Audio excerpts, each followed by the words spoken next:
আমার দেশের নেতাজি সুভাষ চন্দ্র বসুর আজাদ হিন্দ ফৌজের মেজর ছিলেন। নাম শুনেছেন? নাম শুনেছেন? আরে নেতাজি কিসের নেতাজি?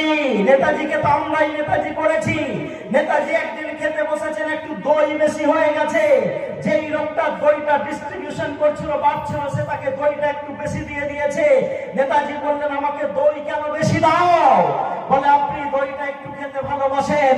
নেতাজি বলেন, তুমি কি উমারের জীবনী পড়নি? তুমি কি উমারের জীবনী পড়নি? একজন আল্লাহ রাসূলের সাহাবী ভাবছেন উমার কত ভালো খাবার খায়, তাই একদিন উমারকে যেয়ে বললেন, আসসালামু আলাইকুম ওয়া রাহমাতুল্লাহি ওয়া বারাকাতুহু, হে আমিরুল মুমিনিন, আপনার আজকে আমি মেহমান হতে চাই। উমারের বাড়িতে মেহমান রূপে সেই সাহাবী গেলেন। যাওয়ার পর মনে মনে ভাবছেন, আজকে আমি তাজা খাসির মাংস খাবো, ভালো ভালো রুটি খাবো, ভালো ভালো আমি আজকে মিষ্টি তৈরি হালুয়া খাবো। এশার নামাজের পরে যখন খাবার এসেছে, খাবার যখন উমারের সামনে দেওয়া হয়েছে, সেই সাহাবী অতিথির সামনে এনে দেওয়া হয়েছে, মেহমানের সামনে এনে দেওয়া হয়েছে।